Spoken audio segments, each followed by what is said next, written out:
Heliotech gala night at Lumière restaurant. Crystal chandeliers. Camera flashes strobing continuously. Aria Helios, 28, young, beautiful, sexy CEO in a white satin dress, raised her glass to speak. From the back entrance, 5 men burst in, flooding across the hall, cornering Aria in a tight circle. In the corner, Evan Rhodes, 35, waiter and single dad, set down his tray, twisted the red cord bracelet on his wrist, and said calmly, "Are you guys sure you want to slip on this floor?" Mocking laughter. "Get lost. Waiter!" Clang! The silver tray flew up. 6 seconds later, 2 men lay face down. One clutched his wrist, and 2 others backed away. The entire hall went dead silent. Aria stared in shock, unable to believe her eyes. Evan Rhodes lived in the shadows cast by other people's success. At 35, he was the kind of man who moved through expensive restaurants carrying silver trays and invisible burdens. Single father to 7-year-old Penny since his wife died 3 years ago. Waiter at Lumière, where he served people who made more in an hour than he made in a month. Most customers saw him as living furniture, present when needed, invisible when not. But that anonymity was exactly what made him effective at his other job, the one nobody knew about. Before becoming a waiter, Evan had trained airport security personnel in non-weapon defensive techniques, pressure points, leverage, using everyday objects for protection. He'd walked away from that career after his wife's death, choosing the predictable rhythms of restaurant work over the unpredictable dangers of security consulting. Penny was his anchor to normalcy. She spent most evenings in the restaurant's back office, coloring while Daddy worked the dinner shift. Her latest masterpiece was taped inside his order pad, a crayon drawing of a man in a black apron holding a silver tray like a shield, with Daddy the hero written in careful 7-year-old letters. She'd also made him a red cord bracelet braided with love and determination, embroidered with breathe in tiny stitches. For when the mean customers make you mad, Daddy, remember to breathe slow. Tonight's gala was supposed to be routine. Heliotech's annual investor event, hosted by CEO Aria Helios, young, brilliant, beautiful, and completely dismissive of anyone who didn't contribute to her bottom line. During the afternoon rehearsal, she'd looked right through Evan when he tried to point out that the audio crew had run cables across the emergency exit path. "Just focus on serving drinks correctly," she'd said without making eye contact. "Leave the event planning to professionals." The dismissal stung because it was so casual, so automatic. To her, he wasn't worth even basic courtesy. But as the evening progressed, Evan noticed things that his training wouldn't let him ignore. The audio technicians setting up the sound system were wearing tactical boots under their civilian clothes. Professional contractors didn't usually wear military-grade footwear to run cables and adjust microphones. The emergency exit had been propped open with a door wedge, supposedly for equipment access, but positioned in a way that would allow rapid entry from outside. Most telling, the 2 lead technicians were communicating through earpieces while constantly positioning themselves to block security camera sightlines around the main stage. Evan had seen enough setup operations during his airport security days to recognize the signs. This wasn't about audio equipment. This was about access, timing, and creating blind spots. During his dinner service, he'd quietly spilled water near the main stage area, creating a slick patch that looked accidental but would cause anyone running across it to lose their footing. He'd also repositioned several service items within reach of where he'd be standing during Aria's speech. A napkin ring made of heavy metal, a wooden pepper mill, a champagne bottle with a loose cork, everyday restaurant equipment that could become something else entirely in the right hands. When Penny brought him heart-shaped stickers during her dinner break, saying, "Put these in your book so you remember to smile," Evan tucked them into his order pad next to her drawing. He hoped he was wrong about the danger he sensed building around tonight's event. But 20 minutes into Aria's presentation about Heliotech's billion-dollar merger, 5 men burst through the propped emergency exit, and Evan realized his instincts had been right. "Are you watching from somewhere?" If you were a waiter who sensed danger at a corporate gala, would you stay quiet or quietly prepare? Comment your thoughts and subscribe for the most intense part coming up. The gala was proceeding flawlessly, exactly as Aria had planned. Heliotech's billion-dollar partnership announcement was drawing enthusiastic applause from investors and media alike. Champagne flowed, cameras flashed, and corporate handshakes sealed deals that would reshape entire industries. But for Evan, the evening was becoming a masterclass in being treated like invisible furniture. A group of investors at Table 12 had been particularly dismissive when he tried to warn them about stepping on the audio cables. "Hey, waiter boy, just bring us drinks and stop trying to play security guard." One had sneered loud enough for nearby tables to hear. The restaurant manager, Gaston, had made things worse by deliberately reassigning Evan to work the entire main floor alone. Supposedly because we need our most experienced server handling the VIP area. In reality, it was punishment for daring to speak up during the rehearsal. "I told you to focus on serving, not on giving advice," Gaston hissed as he passed by with fresh champagne bottles. "Keep your mouth shut and do your job." The humiliation was designed to be public and complete. Evan found himself rushing between tables, trying to serve a room full of people who had been primed to see him as presumptuous and out of place. Meanwhile, the signs of danger were escalating with each passing minute. The two audio technicians had finished their actual setup over an hour ago, but they remained in position, constantly adjusting equipment that didn't need adjusting. Their movements were too coordinated, too purposeful for people just running sound checks. One of them had tested the emergency exit 3 times, each time allowing the door to close just enough to check the lock mechanism before propping it open again with a different wedge. Someone was ensuring that particular entrance would be available when needed. Most concerning, a third man had appeared near the champagne station, ostensibly helping with bottle service, but actually examining the cork removal tools and testing the pressure of unopened bottles. Evan recognized the behavior from his security training. Someone was selecting potential projectile weapons. During the dinner service, Penny had appeared at his elbow with a shy smile and a handful of heart-shaped stickers she'd decorated with crayons. "Daddy, put these in your book so you remember to smile at the mean people," she whispered, carefully placing them inside his order pad next to her drawing of him as a tray-wielding hero. The innocence of the gesture hit him like a physical blow. His 7-year-old daughter was trying to help him cope with workplace humiliation while he was simultaneously preparing for violence that could erupt at any moment. "Thank you, sweetheart," he managed. "Daddy loves you." "I love you too. Are you going to keep everyone safe tonight?" The question was asked with complete faith in his abilities, the kind of trust that only children could offer. Evan touched the red cord bracelet she'd made him, feeling the tiny stitches that spelled out, "Breathe." "Always," he promised. As Aria moved into the final portion of her presentation, the actual signing ceremony for the partnership documents, the atmosphere in the room shifted subtly. The legitimate security guards seemed focused on the wrong areas, watching for external threats while the internal setup continued around them. The audio crew had positioned themselves to have clear sight lines to both Aria and the main exit routes. The champagne station operative had moved closer to the stage. The emergency exit remained conveniently accessible. Evan made his own final preparations. He repositioned his service cart to include the metal napkin rings, the wooden peppermill, and a bottle of champagne with a particularly loose cork. To anyone watching, he was simply organizing his workspace. In reality, he was creating an arsenal of improvised weapons within arm's reach. He also took one more trip past the main stage area, this time accidentally spilling a small amount of water and oil from the salad dressing onto the marble floor. The mixture created an invisible but effective slick patch right where anyone rushing the stage would need to plant their feet. The irony wasn't lost on him. These people had spent the evening treating him like he was too stupid to understand their world, too insignificant to have valuable insights about their safety.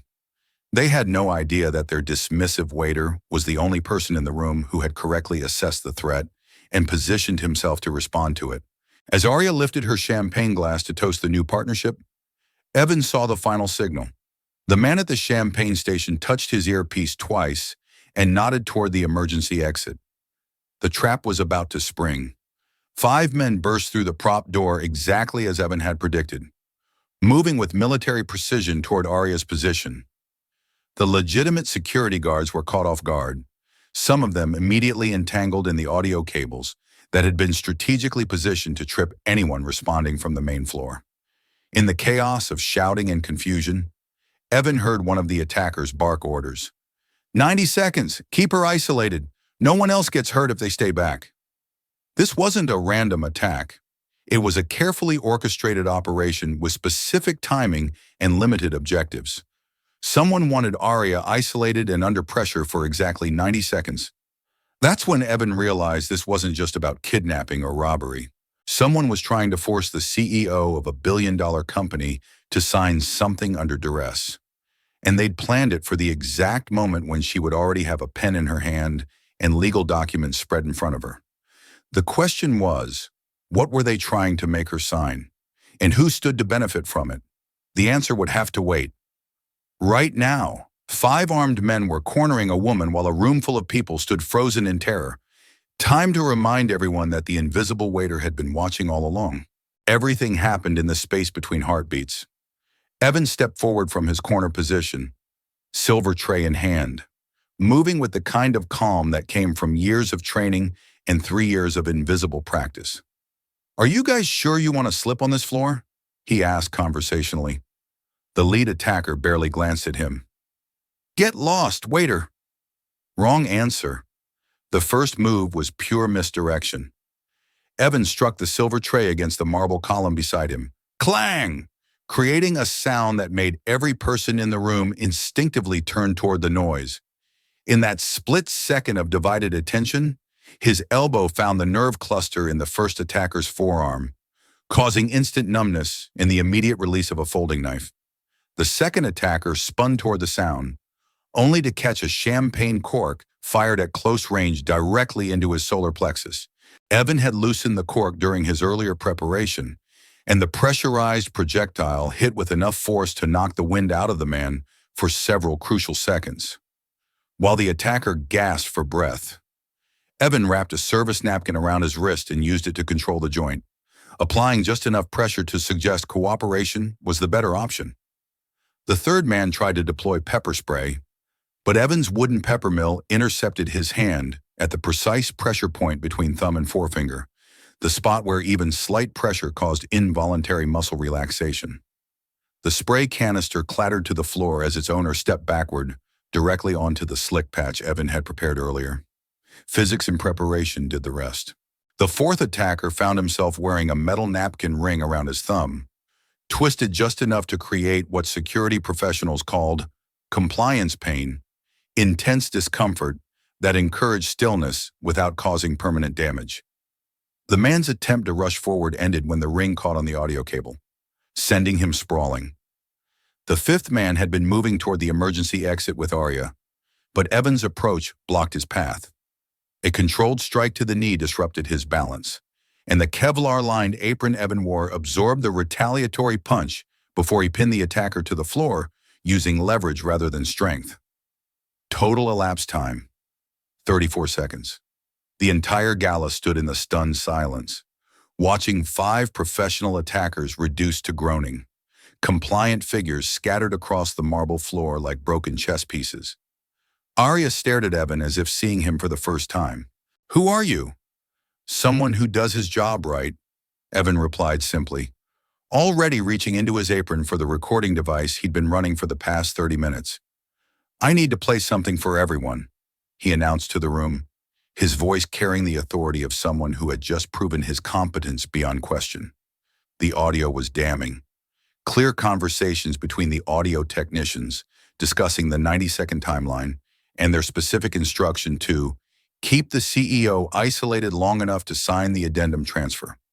But the real revelation came when Evan produced evidence he'd collected throughout the evening. A security badge from the emergency exit registered to the COO division, cash in a distinctively marked envelope that matched Heliotech's internal payment systems, and text messages he'd photographed from a discarded phone. This wasn't a random attack, Evan explained to the riveted audience. This was an inside job designed to create a crisis scenario that would force Ms. Helios to sign emergency authorization documents, transferring security approval authority to someone else in the company. Gasps rippled through the crowd as heads turned toward Marcus Vale, Heliotech's COO and Aria's rumored romantic partner. His face had gone completely white. "That's impossible," Marcus stammered. "I would never." Evan held up the phone showing text messages between Marcus and the hired crew. "Just 90 seconds. No real harm. Make it look convincing." The betrayal was total and public. Not only had Marcus orchestrated the attack on his own company's CEO, but he'd done it to someone who trusted him both professionally and personally. "You hired them," Aria said, her voice barely above a whisper. "You planned this. You were going to force me to sign documents under duress." "Aria, listen, it's not what it looks like." "It's exactly what it looks like," Evan interrupted, pulling out the final piece of evidence. "The emergency transfer protocol you wanted her to sign would have given you authorization to approve all security contracts and access protocols. Basically, control of the company's defensive infrastructure." The room erupted in shocked murmurs. Board members pulled out phones. Investors began heated conversations. The business partnership that had been celebrated minutes earlier was now overshadowed by corporate espionage and attempted coercion. As police sirens wailed in the distance, Evan tore strips from his Kevlar-lined apron to use as pressure bandages for a guest who had been injured in the initial chaos. When he looked up, Aria was standing directly in front of him. "You're not just a waiter," she said. "Tonight, I was a waiter who did his job," Evan replied. "Sometimes that job involves more than serving drinks." The truth was more complex, but now wasn't the time for a full explanation. Yes, he'd been hired by Heliotech's board as an undercover risk auditor following a series of threats the previous month. Yes, he'd spent 6 weeks working at Lumière specifically to assess internal security vulnerabilities. And yes, he'd identified Marcus as a potential threat weeks before tonight's attack. But he'd also genuinely needed the waiter job to support his daughter. And he genuinely experienced every moment of dismissive treatment, every casual humiliation, every assumption that he was too insignificant to matter. The difference was that, unlike everyone else in the room, Evan had used that invisibility as an advantage rather than accepting it as a limitation. "You saved my life," Aria said quietly. "I did my job," Evan corrected. "Both of them." As Marcus was led away in handcuffs and the last of the attackers were loaded into ambulances, Evan found himself surrounded by people who had spent the evening treating him like furniture. Now they wanted to shake his hand, get his card, understand how they had so completely misjudged the man serving their drinks. But Evan was already thinking about the most important part of his evening: getting home to Penny. Who would want to hear about whether her heart-shaped stickers had helped Daddy remember to smile at the mean people? Some secrets were worth keeping. Others were worth revealing at exactly the right moment. Tonight had been about knowing the difference. The footage went viral within hours. Security cameras had captured everything. The moment 5 armed men cornered a billion-dollar CEO. The instant when a dismissed waiter stepped forward with nothing but a silver tray. And the 34 seconds that followed as Evan Rhodes systematically dismantled what should have been an overwhelming attack. The internet couldn't get enough of the contrast. Video compilations appeared everywhere, showing guests laughing at the presumptuous waiter, followed immediately by those same guests watching in stunned silence as their furniture became their protector. Tray Shield and Breathe slowly became trending hashtags overnight. Memes flooded social media, silver trays photoshopped onto superhero shields, champagne corks labeled as non-lethal projectiles, and countless variations of "when the waiter you ignored saves your life." But viral fame came with serious consequences.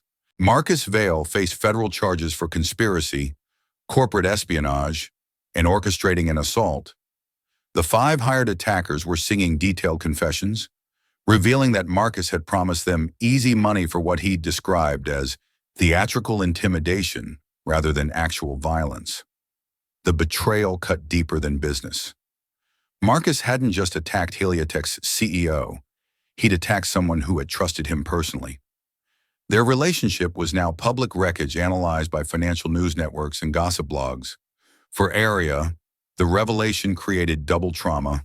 She'd been betrayed by someone she'd considered a potential romantic partner. Worse, she'd discovered that her own board had hired an undercover investigator without informing her. The morning after the gala, she appeared at Lumière during the breakfast shift, looking exhausted and wearing yesterday's makeup imperfectly concealed under fresh foundation. Evan was helping Penny with homework while organizing silverware for lunch service. The sight that greeted Aria was jarringly domestic. A 7-year-old girl carefully writing spelling words while her father sorted forks and knives with the same methodical precision he'd used to disarm 5 attackers. "Daddy, is that the princess lady from your work?" Penny whispered loudly enough for Aria to hear. Evan looked up, genuinely surprised. "Ms. Helios, you didn't need to come here." "Actually, I did. I needed to see you somewhere normal, somewhere real." Penny immediately brightened, pulling out her crayon box. "Want to see the picture I drew of you? Daddy said you were very brave last night." The drawing was classic 7-year-old artwork. A stick figure woman in a triangular white dress standing next to a stick figure. Man holding what was unmistakably a silver tray, like a shield. Hearts and stars covered the background, along with careful lettering. "Daddy saves the princess." Aria stared at the drawing for a long moment, her composure finally cracking. "This is how she sees what happened? Kids understand stories differently than adults," Evan said quietly. "To her, someone was mean to someone nice, and Daddy helped. The business stuff doesn't matter to a 7-year-old. The simple honesty seemed to steady Aria. She sat down across from Penny, accepting a purple crayon when offered. "Can I tell you something, Penny? Your daddy didn't just save me last night. He saved a lot of people who were too scared to help themselves." "That's what daddies do," Penny replied matter-of-factly. "They keep people safe." The innocence hung in the air. Aria looked at Evan with an expression he couldn't quite read. "The board wants to offer you a position," she said finally. "Head of Protective Operations. You design and implement security protocols for all Heliotech facilities." "I have a job. Starting salary would be 6 times what you make here." Evan paused in his silverware sorting. 6 times his current income would mean Penny could attend the private school she'd been asking about. The one with the art program and small class sizes. It would mean not worrying about medical bills or car repairs, but it would also mean leaving the invisibility that had made him effective, trading the honest work of serving meals for the complex politics of corporate security. "There would be condition," he said. "Name them." "Real security starts from the ground up. Kitchen staff, cleaning crews, delivery personnel, everyone gets training. No more treating service workers like they're invisible." Aria nodded. "Agreed. I want final approval on all security hiring. No more inside jobs. Done. And I keep working shifts here twice a week. Penny likes the routine, and I like remembering what it feels like to serve people instead of protecting them." This request seemed to surprise her. "Do you want to keep being a waiter?" "I want to keep being someone who understands how this world looks from the bottom up. The moment I forget that perspective is the moment I become useless at keeping people safe." Aria looked around the kitchen, at the prep cooks who had stopped their work to listen, at the dishwashers pretending not to stare, at the 7-year-old girl now drawing purple hearts around her stick figure princess. "You know what the strangest part of last night was? It wasn't the attack or the betrayal or even watching you fight 5 men with restaurant equipment. What was it? It was realizing that the person who understood my company's vulnerabilities better than anyone else was someone I'd treated like he didn't exist." She stood up, smoothing her skirt. "I'll have contracts drawn up with your conditions included. Take the weekend to think about it." As she reached the kitchen door, She turned back. Penny, thank you for sharing your drawing with me. And thank you for making sure your daddy remembers to breathe slowly when people are mean to him. Penny beamed. He's really good at saving people. You just have to give him good stickers and remind him to smile. After Aria left, Evan finished organizing the silverware while Penny returned to her spelling homework. The viral videos were still playing on every news channel, but in the quiet of the restaurant kitchen, surrounded by familiar sounds of morning prep work, last night felt like something that had happened to someone else. The red cord bracelet around his wrist caught the light as he reached for another tray of forks. Breathe, stitched in tiny, careful letters by small fingers that trusted him to keep the world safe. Some responsibilities were worth more than money. Others were worth taking on precisely because they came with money attached. The trick was knowing which was which. 1 week later, a small internal event took place at Lumière. No podium, no microphones, just staff and a few Heliotech executives in the main dining room. Aria appeared from the kitchen carrying a silver tray, wearing a simple white suit instead of her usual designer gowns. She walked to the center of the room and addressed the gathered crowd. Today marks the beginning of something new, she announced. From now on, everyone here understands that a silver tray can be a shield. The real surprise came when she approached Penny's corner table. The little girl was coloring as usual, her father's red cord bracelet now joined by a small silver pin shaped like a tray with "Breathe" engraved across it. Aria knelt down and gently pinned a matching badge onto Penny's shirt. "This is for the bravest artist I know," she said softly. Then she turned to face the room with an announcement that stunned everyone present. Heliotech's new Protective Operations Division will be led by Evan Rhodes, but I'll be his first student, starting with 3 essential techniques using trays and napkins. The room erupted in surprised laughter and enthusiastic applause. Several people pulled out phones to record the moment. Evan's eyes reddened with emotion as Penny hugged her tray-shaped badge with both hands, beaming with pride. "You see," Aria continued, "real power isn't about standing on stages or making speeches. It's about keeping the people next to you safe." She picked up a napkin from the nearest table and demonstrated the wrist control technique Evan had used during the attack. Her movements were clumsy but determined. A silver tray, a dinner napkin, one slow breath. Sometimes that's enough to break apart a billion-dollar conspiracy. The gathered crowd watched in fascination as the CEO of a major corporation practiced basic defensive moves with restaurant equipment. And sometimes, she concluded, looking directly at Evan, the person everyone dismisses as just a waiter is actually the one who sets the rules for the entire empire. Penny stood up on her chair and raised her small fist in the air. "My daddy is the best protector in the whole world." The room exploded in applause and cheers. Evan wrapped his daughter in a hug while Aria smiled, the first genuine smile anyone had seen from her since the night everything changed. As the applause died down, Evan touched the red cord bracelet on his wrist and whispered, "Breathe." Some battles were won with strength. Others were won by remembering that everyone deserves protection, especially those the world chooses to ignore. The waiter had become the teacher. The CEO had become the student. And a 7-year-old girl's drawing had become the blueprint for an empire built on respect instead of dismissal. Which moment took your breath away the most?